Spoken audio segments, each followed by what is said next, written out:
여러분 안녕하세요. 한신교육연구소 TV의 임정혁 대표입니다.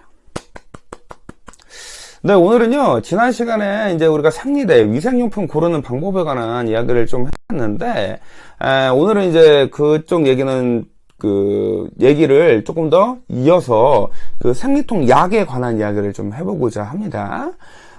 제가 여러분이 이제 우리 그 수많은 특히 20대 여성, 20대 여성 제가 어떤 자료를 보면요, 우리 20대 젊은 여성들이 생리통 때문에 굉장히 고생을 많이 한다. 이런 자료들이 많습니다. 어떤 자료를 제가 보니까, 우리나라 20대 여성의 그 53%, 53%대가 극심한 생리통으로 애를 먹고 있고, 그 중에 16%에서 17% 정도는, 너무 아주 극심한 생리통 때문에 애를 먹고 있다. 제가 이제 이런 얘기를 그런 자료를 본 적도 있는데요. 굉장한 수치입니다. 이게 뭐 2명 중 1명은 애를 먹고 있고, 지금 그 중에 또 한두 명은 뭐 굉장히 힘들다는 거니까, 이게 참 안타까워요. 이걸 우리가 잘 다스려야 되는데. 자, 그래서 제가 지난번에 무슨 얘기를 한번 했냐면은, 생리통이 발생하는 증상, 또 이거를 생리통이 발생하는 원인, 그리고 이걸 악화시키는 요소들, 그리고 이거에 관한 이제 약, 그리고 일회용 위생용품 고르는 방법, 요 얘기까지 했고, 오늘은 그 생리통 약 얘기 좀 더 해보려고 그래요. 자, 우선 전제할 것은 뭐냐면, 여러분이 약을 고를 때는요, 기본적으로 약사님에게 나의 증상을, 나의 어떤 특징을 설명을 해드리고, 약사님의 지도를 받는 것이 원칙입니다. 이게 핵심이에요.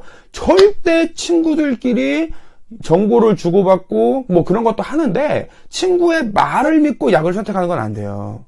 아시겠죠? 이거는 전문가에게 도움을 요청을 해야 하는 것이 원칙이다라는 거를 꼭 기억을 하시고요.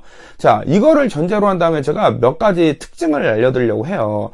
우선 우리나라에서 그 생리통 약으로 가장 많이 사용되는 계열이 3가지가 있는데요. 이 얘기를 하기 전에 먼저 짚고 넘어갈 건 뭐가 있냐. 여러분, 많은 여성들이 또 생각보다 이런 여성이 많아가지고 제가 굉장히 놀랐는데, 내가 생리통을 진정시키는 그 진통제를 먹으면 내성이 생기기 때문에 이거를 나의 정신력으로, 나의 체력으로 이겨내겠다, 이렇게 말씀하는 분들이 계시더라고요.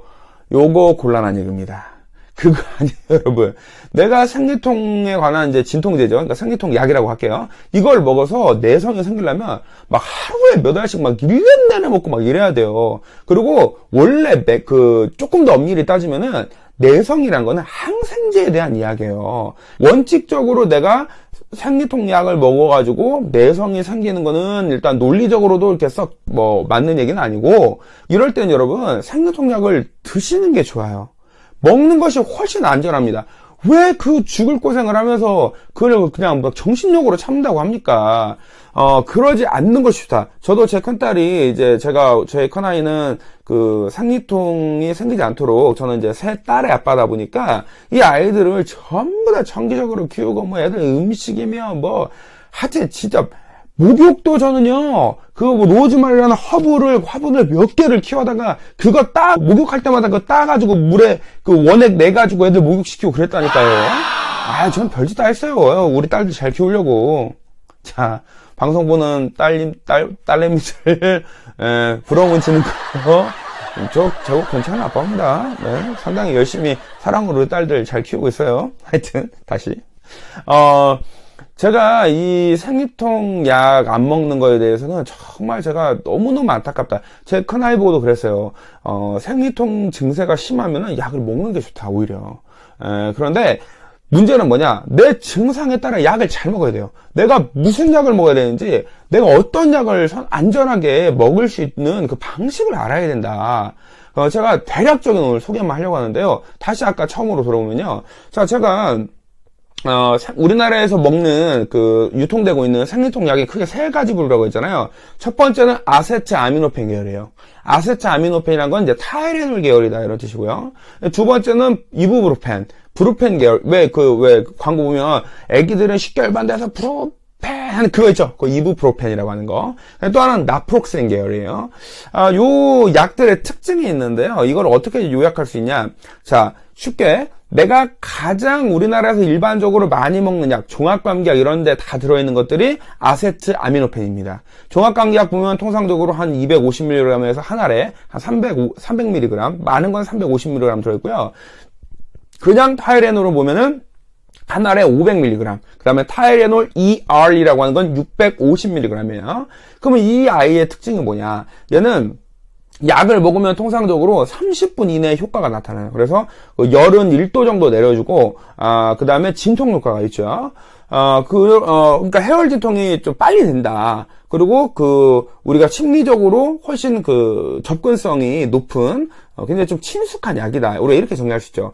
그런데 단점이 있어요. 이 아세트아미노펜이라는 건 간 독성을 유발해. 간에 독성이 생긴다 이거야. 그래서 유럽에서는 이 아세트아미노펜을 안 먹기도 합니다. 이걸 이제 폐기한 그런 국가들도 있습니다. 그래서 내가 만약에 전날에 뭐 술을 마셨어? 아니면 막 피로가 막 너무 많이 쌓여가지고 막 간이 막 지칠 대로 지쳤어. 아니면 내가 원래 간이 안 좋아. 막 간 수치가 높아. 그런데 타이레놀을 딱 먹는다? 그러면 배가 아플 수 있어요. 간 쪽에 무리가 가는 겁니다. 요거 하나 기억하시고요. 그 다음에 이 타이레놀의 또 하나의 단점은 뭐냐면 염증성 발열. 그러니까 목에 염증이 생겨서 열이 생긴다거나 아니면 몸에 막 염증이 막 제가 생리통을 유발시키는 원인 중에 하나가 프로스타글란딘이라는 호르몬이 우리 몸을 타고 다니면서 염증 반응을 일으킨다 이런 얘기 했었는데 그런 염증 제거는 되지 않아요. 아세트아미노펜의 장점과 단점이라고 볼 수 있겠고요. 이부브로펜, 브로펜하고 이제 나프록센은 뭐 거의 유사한 그런 느낌인데요. 얘네들의 특징은 뭐냐면 반응은 30분에서 1시간 정도 지나면은 나오는 게 일반적인 방식이에요. 일반적인 특징이에요. 그리고 얘네들의 특징은 소염 진통 기능이 있어요. 그러니까 염증을 제거를 하면서 진통 기능이 있다. 이렇게 보시면 됩니다. 그런데 이게 좀 반응이 좀 늦게 오다 보니까 타이레놀처럼 이게 바로바로 오지 않다 보니까 이거 먹으면 별로 효과가 없는 것 같다. 이런 말을 하는 분도 계시고요. 그 다음에 얘는 약이 이제 조금 더 독하다. 이런 평가를 받고 있습니다. 또 나프록센 계열은 이제 나프록센 계열도 비슷한 특징을 갖고 있는데 얘네들은 내가 위장장애, 위경련을 일으킬 수도 있어요. 그래서 내가 위가 안 좋거나 소화가 안 되거나 막 위궤양이 있거나 이런 분들은 또 이 약을 먹는 거는 주의할 필요가 있겠다. 자, 그러면 여러분, 이 아세트아미노펜이나 뭐 나프록센 이런 계열의 대표적인 약들이 뭐가 있냐라고 한다면 이부프로펜까지 따져서 역시 아세트아미노펜 계열은 타이레놀이 가장 대표적인 약이다. 뭐 이렇게 볼 수가 있겠고요. 그다음에 이부프로펜 하면은 이제 그나렌 같은 그런 약이 있겠고요. 근데 나프록센 계열 약은 가장 대표적인 게 탁센 이런 약이에요. 근데 저 같은 경우는 이 세 가지 약을 이제 다 먹어봤는데 뭐 저는 생리를 안 해서 그런지 그냥 비슷한 느낌이더라고요. 목이 아프면 뭐 탁센이나 그날에 요런 거 먹는 뭐 요 정도이지 뭐 좀 그런 건 있네요. 자, 오늘은 생리통 약의 요소에 관한 이야기를 한번 성분, 주성분에 관한 이야기를 한번 나눠봤고요. 그리고 생리통 약을 먹어야 된다라는 거, 이거 제가 강조 많이 했습니다. 그리고 그 약을 먹을 때 복용 시, 투약 시 주의사항도 제가 말씀드렸고요.